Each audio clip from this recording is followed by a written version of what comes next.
I've been thinking about something lately. How is it possible that someone can earn 3, 4, or even 5 times more than they ever earned back home, yet years later, they still don't have financial peace? They work long shifts, sometimes double shifts, they sacrifice weekends, they miss birthdays, they miss funerals, they miss watching their children grow up, yet somehow they are still living paycheck to paycheck. Why?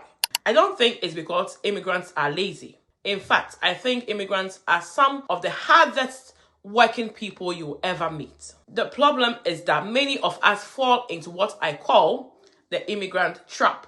It's a trap that doesn't happen overnight. It happens little by little. Until one day you realize you have been abroad for 10 years, but financially you are not where you hope you would be. Today, I want us to have an honest conversation, not to criticize anyone, but to encourage all of us, myself included, to make wise decisions. Because earning more money doesn't automatically create wealth. How to manage that money does matter most. So let's talk about this.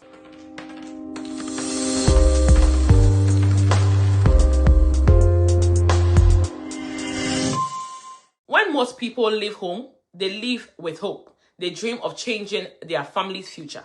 Maybe paying siblings' school fees, helping parents, building a house, supporting the community.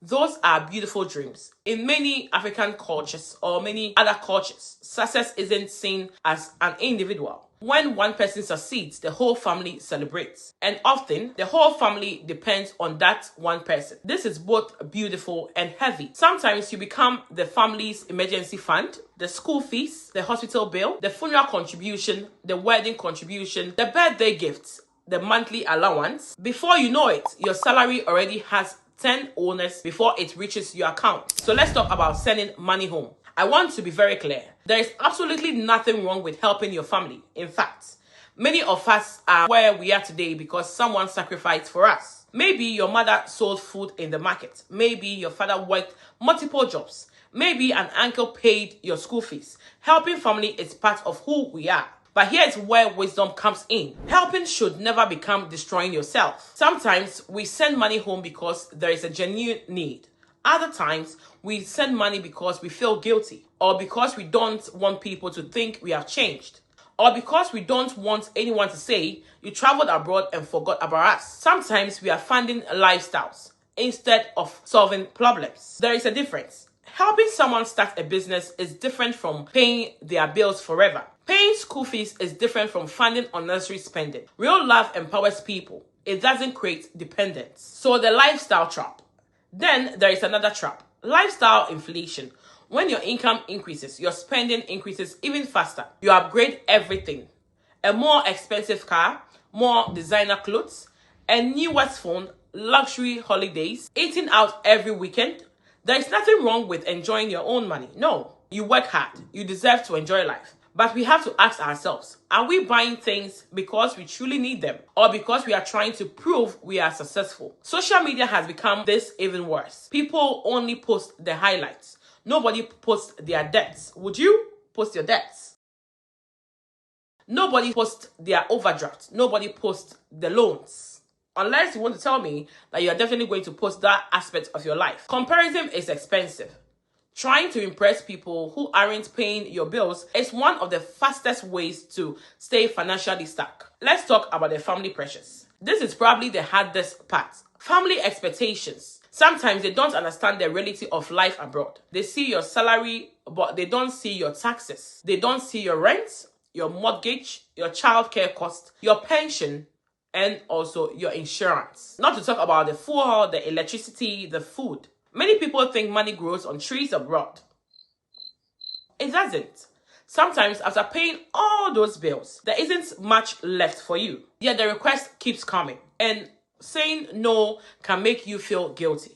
I've heard that love sometimes requires boundaries. Boundaries doesn't mean you don't care. It simply means you are planning for your future too. If you keep pouring from an empty cup, eventually there will be nothing left to give. So it's very necessary for us to actually build wealth wisely.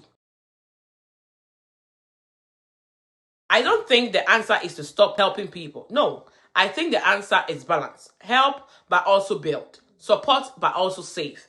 give, but also invest. Because if you never build wealth, one day you will also need help.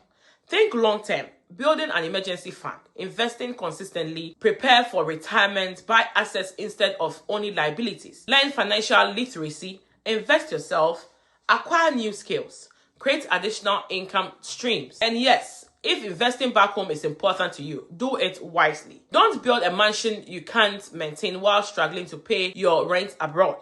Don't spend your entire salary on projects that leave you financially stressed. Balance is key. It's important for us to actually think about the next generation. Another thing that I've been reflecting on is legacy. Many of us assume our children will return home one day. Maybe they will. Maybe they won't. The truth is, we don't know. Some children born abroad may choose to stay abroad. Others may fall in love with their parents' homeland and continue the legacy. That's why our decisions shouldn't be based on fear. They should be based on wisdom. Whether your children live in Ghana, Ireland, America, UK, or anywhere else, the greatest gift you can leave them isn't just property.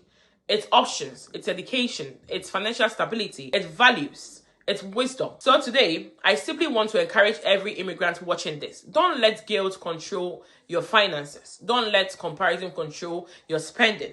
Don't let pressure determine your future.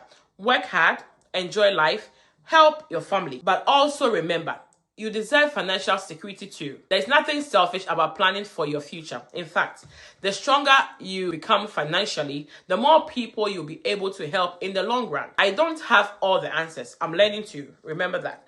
These are conversations I'm having with myself as I grow. I would love to hear your thoughts. Have you ever felt the pressure of supporting family while trying to build for your own future? How do you find the balance? Let's have a respectful conversations in the comment section.